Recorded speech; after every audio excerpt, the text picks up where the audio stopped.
Sebuah tongkat kayu panjangnya 2 meter digunakan untuk mengungkit batu yang beratnya 750 Newton. Apabila titik tumpuan terletak 0,5 meter dari batu, maka gaya tekan tangan yang diperlukan sebesar titik-titik.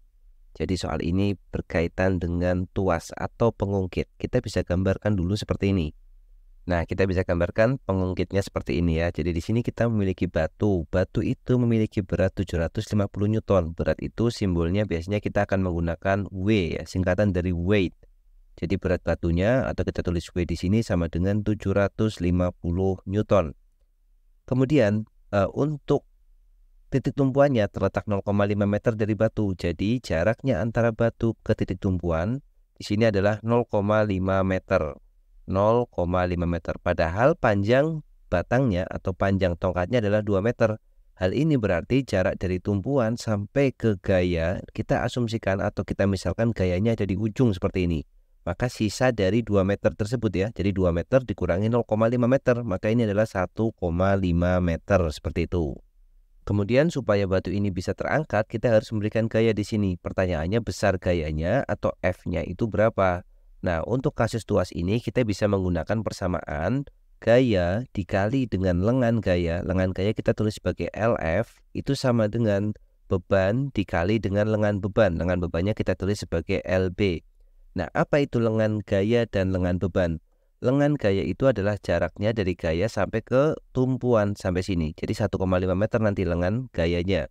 Sedangkan lengan beban adalah jaraknya dari beban ke titik tumpuan, yaitu 0,5 meter. Maka jika sudah mengetahui data-data seperti ini, kita tinggal memasukkan angkanya. Jadi F-nya kita cari, kita tulis di sini ya. Jadi F dikalikan dengan lengan kuasa atau lengan gayanya adalah 1,5 sama dengan bebannya adalah 750. Kemudian dikali dengan lengan bebannya adalah 0,5.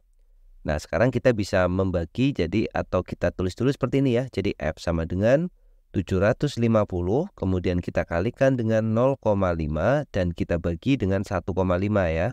1,5-nya kita tulis di sebelah kanan seperti ini, di ruas kanan ya. Maka kita dapatkan nilai F-nya sama dengan, kita coret 0,5 dibagi 0,5 habis, 1,5 dibagi 0,5 itu kita dapat 3 ya. Jadi 5/15 kan sama saja ya. Jadi 1/3. Kemudian 3-nya kita bagikan juga dengan 750. Maka kita akan dapat hasilnya adalah 250. Berarti nilai dari gayanya adalah 250 Newton. Nah, kita akan mendapatkan jawabannya adalah yang C seperti itu. Kita lanjutkan soalnya. Gambar di bawah menunjukkan 3 buah logam yang masing-masing 2 sisinya ditandai dengan label A sampai F ya. Jadi ada A, B, C, D, E, F. Kemudian penjelasannya adalah ketika sisi A dan C didekatkan, maka keduanya tarik-menarik. Oke, kita akan tulis datanya satu persatu ya. Jadi A dan C itu dia akan tarik-menarik. Kemudian berikutnya jika sisi A dan E didekatkan maka akan tolak-menolak. Kita tulis di sini AC itu dia akan tarik-menarik. Berikutnya A dengan E. Kalau kita dekatkan antara sisi A dengan sisi E, maka yang terjadi adalah akan tolak-menolak ya. Kemudian apalagi yang diketahui di soal, jadi ini tolak-menolak, kita tulis dulu. Jika sisi F dan C didekatkan, kita lihat F dan C, maka dia juga akan tarik-menarik lagi. Jadi FC didekatkan, dia akan tarik-menarik. Kemudian yang terakhir ya, sisi F dan D, kita tulis saja tarik seperti ini. Kemudian yang terakhir sisi F dan sisi D didekatkan, maka dia juga akan tarik-menarik. Oke, ini juga akan tarik-menarik ya. Kalau tolak-menolak cuma satu, jadi sisi A dan E. Maka manakah pernyataan yang benar mengenai ketiga logam tersebut? Kita baca satu persatu opsi jawabannya. Logam AB adalah magnet dan logam CD adalah magnet. Kita mulai dari yang di sini. AB dan CD ya. Kita lihat di sini A dan C itu tarik-menarik. Nah, maka kemungkinannya adalah kalau AC tarik-menarik, maka A itu bisa magnet, C juga bisa magnet asalkan kutubnya itu berlawanan atau kutubnya berbeda, dia akan tarik-menarik. Sekarang logam CD. Kita lihat untuk logam CD yang diketahui interaksinya dengan A cuma satu ya. Jadi yang nomor A ini belum bisa kita pastikan dia betul atau salah. Tapi kita pastikan yang lain dulu. Sekarang logam CD itu bukan magnet dan logam EF adalah bukan magnet juga. Jadi logam CD itu bukan magnet. Kemudian logam EF itu bukan magnet. Nah, sekarang kita lihat di sini ya. Jadi kalau kita dekatkan tadi A dengan C, dia akan tarik-menarik. Kemudian kalau kita dekatkan A dengan E, dia akan tolak-menolak. Oke, kita perhatikan. Kalau kita dekatkan A dengan E, dia akan tolak-menolak. Nah, yang bisa mengalami tolak-menolak itu hanya antara magnet dengan magnet. Jadi yang tolak-menolak itu hanya bisa dialami antara magnet dengan magnet ya. Jadi tolak-menolaknya hanya bisa ini. Bagaimana kalau dia bukan magnet dengan magnet? Misalkan magnet dengan logam, maka kalau ada magnet dan logam yang bisa terjadi peristiwanya hanya tarik-menarik ya. Magnet tidak mungkin menolak logam. Jadi kalau magnet dengan logam yang mempunyai sifat kemagnetan atau kita sebut sebagai benda magnetik, maka yang terjadi itu hanya bisa tarik-menarik. Tapi kalau magnet dengan magnet itu bisa terjadi tarik-menarik dan juga bisa terjadi tolak-menolak ya, asalkan kutubnya sama. Kalau tolak-menolak, kalau tarik-menarik kutubnya berbeda ya. Jadi A dan E itu tolak-menolak, maka pasti A sama E, AB dan EF ini pasti magnet nih.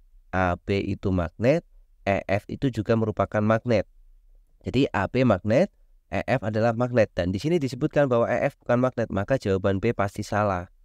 Sekarang kita lihat jawaban C ya. AB adalah magnet dan EF adalah magnet. Nah, ini betul ya. AB adalah magnet, EF adalah magnet, udah pasti betul. Sekarang jawaban D, AB adalah magnet, EF bukan magnet, ini juga salah. Kemudian CD adalah magnet dan EF adalah magnet. CD adalah magnet, EF adalah magnet. Kita lihat antara F dan C itu tarik-menarik, antara F dan D juga tarik-menarik, maka tidak mungkin CD itu magnet. Harusnya kalau CD-nya itu magnet, itu pasti salah satu harus ada yang tolak-menolak kan. Nah, seperti itu. Berarti jawaban yang terakhir di sini EF adalah magnet, CD adalah magnet adalah salah. Jadi CD-nya bukan magnet. Yang A juga sama ya, CD bukan magnet lagi. Maka jawabannya yang bisa kita pilih yang pasti betul adalah yang C ya. Jadi konsepnya adalah antara magnet dan logam itu hanya bisa tarik-menarik. Antara magnet dengan magnet itu bisa tarik-menarik dan juga bisa tolak-menolak tergantung kutub mana yang saling didekatkan. Jadi seperti itu. Sebelum kita lanjutkan ke pembahasan soal berikutnya, sedikit informasi dalam waktu dekat Nabla Education akan membuka kelas rutin online untuk persiapan OSN IPA SD khususnya bidang fisika tahun 2024. Kelas ini akan dimulai bulan Februari sampai bulan Maret tahun 2024 dengan beberapa benefit yang bisa teman-teman dapatkan pada kelas ini. Untuk informasi lebih lanjut dan informasi yang lebih lengkap tentang kelas ini, teman-teman bisa klik link yang ada di deskripsi untuk link pendaftaran dan informasi lengkapnya nanti saya sertakan di link tersebut. Silakan bisa teman-teman pelajari dan jika ada teman-teman yang berminat mengikuti kelas ini juga bisa mendaftar melalui link tersebut. Oke, sekian informasinya. Kita lanjutkan ke pembahasan soal berikutnya. Oke, kita lanjutkan kembali pembahasan soalnya ya. Sebuah kolam renang dilengkapi dengan sarana seluncuran yang tingginya 5 meter. Seorang anak mencoba seluncuran tersebut. Kecepatan maksimum anak ketika sampai di ujung seluncuran adalah titik-titik meter per sekon ya. Jadi di sini kasusnya adalah tentang seluncuran dan ini ada kaitannya dengan energi. Oke, untuk mempermudah pembahasan kita akan gambarkan seluncurannya seperti gambar yang ada di samping di sini ya. Jadi mula-mula anaknya kita gambar dalam bentuk lingkaran saja di sini. Ini anaknya mula-mula ada di atas. Kemudian dia awalnya pada saat mau main seluncuran ini pasti kondisinya masih diam. Kemudian anak ini akan menuruni seluncuran ini dan dia akan sampai di posisi yang bawah di sini ya. Jadi bagian yang bawah ini kita misalkan bagian yang kolamnya ya atau airnya. Kita gambarkan dulu seperti ini. Oke, setelah kita mengetahui gambar yang lebih sederhana seperti ini, lalu apa yang akan kita lakukan? Nah, di sini kita akan menggunakan konsep atau teori-teori yang berkaitan dengan energi ya. Jadi yang pertama, pada saat kondisi anak itu ada di atas atau ada di ujung seluncuran yang atas, dia memiliki ketinggian nih. Ketinggiannya diketahui yaitu hanya sama dengan 5 meter. Nah, ingat, jika benda itu memiliki ketinggian, maka pada benda tersebut akan memiliki atau akan menyimpan yang disebut sebagai energi potensial ya, kita singkat menjadi EP. Berapa persamaan atau apa persamaan dari EP itu? EP adalah massa M dikalikan gravitasi dikalikan ketinggian atau M kali G kali H. Selanjutnya yang terjadi pada anak tersebut, dia akan turun sehingga dia sampai di bagian bawah sini ya. Kalau di bagian bawah artinya dia sudah nggak memiliki energi potensial. Tetapi sekarang dia bergerak, memiliki kecepatan atau kita sebut kecepatan itu V ya, seperti itu. V-nya berapa pertanyaannya? Nah, kalau benda itu memiliki kecepatan, maka pada benda tersebut pasti menyimpan energi yang kita sebut sebagai energi kinetik ya, betul ya. Jadi energi kinetik itu adalah energi yang dimiliki benda karena kecepatannya. Apa rumus persamaan energi kinetik itu? Energi kinetik itu persamaannya atau rumusnya adalah setengah dikalikan massa atau M kita tulis dikalikan kecepatan dikuadratkan. Nah, dari gambar ini kan bisa kita lihat tuh. Yang atas dia punya EP atau energi potensial, yang bawah dia punya EK atau energi kinetik. Maka yang terjadi adalah energi potensial yang ada di atas berubah menjadi energi kinetik yang ada di bawah ya. Atau di sini kita kenal yang terjadi adalah transformasi atau perubahan energi dari potensial menjadi kinetik.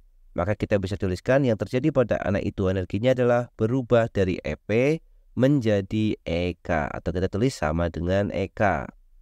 Energi potensial yang dimiliki anak adalah M kali G kali H. Kita tuliskan masanya, kita tidak tahu kan masanya di sini, maka kita tulis saja M. Dikalikan gravitasinya kita gunakan 10, di soal sudah diketahui. Dikalikan dengan tingginya adalah 5 meter, kita tulis 5.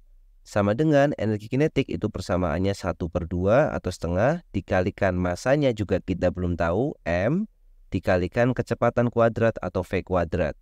Nah, yang di ruas kiri ada M, yang di ruas kanan juga ada M, maka ini boleh kita coret atau kita bagi semuanya dengan M ya.